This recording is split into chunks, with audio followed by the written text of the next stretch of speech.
धार्मिक मान्यताओं के विरोध को कैसे दूर कर सकते हैं? इसके लिए तो एक लंबा संघर्ष शुरू होगा, पर ब्रह्म की कृपा होगी। हर कोई व्यक्ति जिस विचारधारा से जुड़ा हुआ है, अपनी विचारधारा को छोड़ने के लिए वो सरलता से राजी नहीं हो सकता। कोई भी व्यक्ति इतना निष्पक्ष नहीं हो सकता कि वो अपनी व्यक्तिगत कमियों को उजागर करे या अपने ही संप्रदाय के भूलों को अंगीकार कर सके कि हाँ, हमारे में यह कमी है, हमारे परिवार में, हमारे समाज में, हमारे संप्रदाय में यह कमी है। जिस दिन हम सत्य को सर्वोपरि मान लेंगे, सत्य के समक्ष अन्य कुछ भी नहीं है। एक मनीषी का कथन है, नई सत्यात् परो धर्मः त्रिश्लोकेश विद्यते मिथ्या समम न अस्ति पापम तस्मात् सत्यम समाचरेत्। तीनों लोकों में सत्य से बढ़कर धर्म कुछ भी नहीं है और असत्य से बढ़कर कुछ भी पाप नहीं है। यदि हम सत्य को आगे करेंगे, असत्य को अंगीकार करना नहीं चाहेंगे, असत्य को तिरस्कृत करेंगे, तो निश्चित है कि यही हमारी सत्य को ग्रहण करने की प्रवृत्ति हमें धर्म की तरफ ले जाएगी। आपने जो प्रश्न किया है एक बार और बोलती हूँ। धार्मिक मान्यताओं के विरोध को कैसे दूर कर सकते हैं? हाँ, धार्मिक मान्यताएं नहीं है। पहले तो धर्म की मान्यता सत्य के अनुकूल होती है। धर्म की चादर उड़ाकर असत्य की मान्यताएं जरूर फैल जाती हैं। असत्य की मान्यताओं के खंडन के लिए हमें समाज में शिक्षा का प्रकाश करना बहुत जरूरी है। जैसे एक मैं छोटी सी बात बता देता हूँ। सारे हिंदू समाज में यही तो बात प्रचलित है कि भगवान राम ने मारीच को मारा था। मारीच हिरण बन करके आया था और भगवान राम ने उसको तीर से मारा था। जो शिकार खेलने वाले हैं उनको बहाना मिल जाता है, जब भगवान राम शिकार खेल सकते हैं तो हम क्यों नहीं शिकार खेलें? जबकि यह बात बहुत बड़ी भूल है। वाल्मीकि रामायण में स्पष्ट लिखा है, तप्त जीवो महाद्रष्टो महाकायो महाबला विचार दंडक आरण्यम मांस भक्षो महामृगा। मृग का अर्थ केवल हिरण ही नहीं होता है, मृग का अर्थ सिंह होता है। तप्त जीवो लपलपाती जीव वाला, महाद्रष्टो भयंकर चपड़े वाला, महाकायो महाबला भयानक शरीर वाला, विचार दंडक आरण्यम मांस भक्षो महामृगा, मांस का भक्षण करने वाले सिंह के भेष में आया था। इसलिए मर्यादा पुरुषोत्तम राम ने उस पर बाण चलाया था। मर्यादा पुरुषोत्तम राम कभी भी वेद की आज्ञा का उल्लंघन नहीं कर सकते थे। तुलसीदास जी की विनय पत्रिका में तो लिखा है कि उनकी कुटिया में हिरण बैठे रहते थे, तो भगवान राम ने किसी को क्यों नहीं मारा? राम ने कभी भी हिरण पर प्रहार नहीं किया। यदि किसी से कह दीजिए कि राम ने हिरण पर प्रहार नहीं किया था, वो लड़ने को तैयार हो जाएगा। अभी आप देखेंगे, अभी रामायण सीरियल बना था कुछ वर्षों पहले, हनुमान जी को बंदर के रूप में दिखाया गया था। हनुमान क्या है? हनु का अर्थ होता है ठुड्डी। हनुमान जी केरला के राजा पवन के पुत्र हैं, वो राजकुमार है। हमने उनको बंदर की आकृति दे दी, ये हमारी भूल है। हनुमान जी कभी बंदर नहीं थे। आप देखेंगे ऋषिमुख पर्वत पर भगवान राम सीता की खोज में लक्ष्मण के साथ जा रहे होते हैं। हनुमान जी ब्राह्मण के भेष में आते हैं पता करने के लिए दोनों राजकुमार कौन है, कहीं ऐसा तो नहीं कि बाली ने भेजा हो। भगवान राम और हनुमान जी में बहुत देर तक वार्ता होती है। जब हनुमान जाने लगते हैं तो राम लक्ष्मण से कहते हैं कि देखो लक्ष्मण, यह हनुमान इतना बड़ा विद्वान है कि एक शब्द भी अशुद्ध नहीं बोला। हनुमान जी व्याकरण के वेद के प्रकांड विद्वान हैं। क्या आज के बंदर वेद पढ़ते हैं?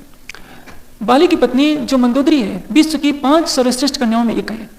सीता, अनुसुईया, सावित्री, इसी तरह से द्रौपदी और ये मंदोदरी।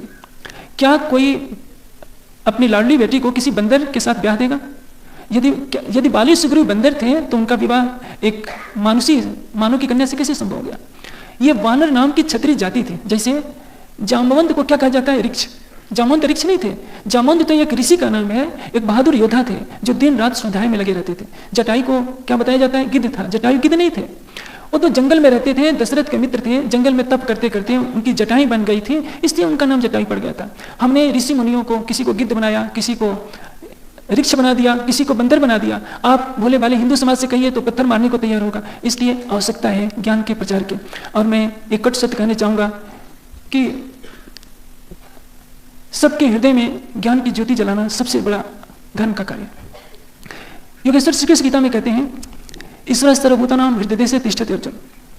हे अर्जुन, परमात्मा सभी प्राणियों के हृदय मंदिर में विद्यमान हो सकता है।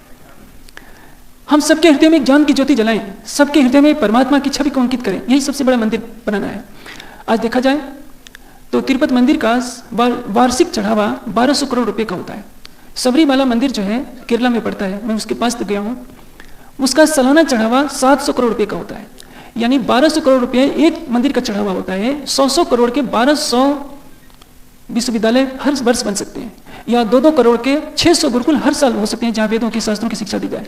हिंदू समाज जितना चढ़ावा भगवान को खुश करने के नाम पर दे रहा है, उतना चढ़ावा सबके हृदय में परमात्मा की छवि अंकित करने के लिए ज्ञान के प्रकाश मिले, तो आज हिंदू समाज में कोई भी अंधविश्वास नहीं रहे। इसलिए हम सर्वशक्तिमान सच्चिदानंद परमात्मा को बनाते हैं, उनको हम भोजन कराते हैं, कमरे में बंद करते हैं। यह भी तो हम भूल जाते हैं कि परमात्मा की बनाई हुई मूर्तियां नंग धड़ंग जंगलों में घूम रही है, भूखों तड़प रही है, उनके पास शिक्षा नहीं, उनके पास जीवन का साधन नहीं। हम मानव को मानव बनाएं, सबके हृदय में ज्ञान ज्योति जलाएं, ये सबसे बड़ा मंदिर होगा। इसलिए हम सबके हृदय में विराजमान नारायण की भक्ति नहीं करते, हम तो अपने बनाए हुए नारायण की भक्ति करते हैं, उस पर 56 प्रकार के भोग लगाते हैं। इसलिए जिस दिन हिंदू समाज ज्ञान की पूजा करेगा, महापुरुषों के बताए हुए रास्ते पर चलने का प्रयास करेगा, उस दिन सच्ची धार्मिकता होगी और हिंदू समाज भी अंधकार की राह से भटक जाएगा। अभी एक प्रश्न आया था और ये कटु सत्य है, लेकिन मैं क्षमा चाहूँगा, मैं पहले ही सिखा देता हूँ कि मेरी बातें आपको कटु लग सकती है।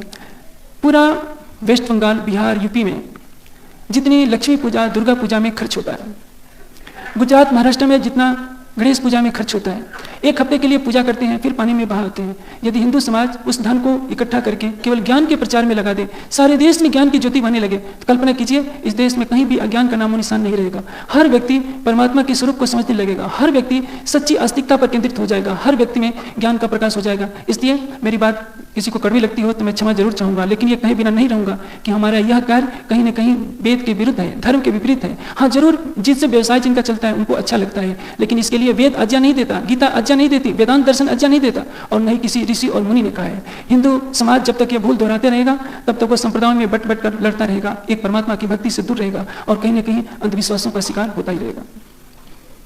अधिक जानकारी के लिए देखें www.spjin.org।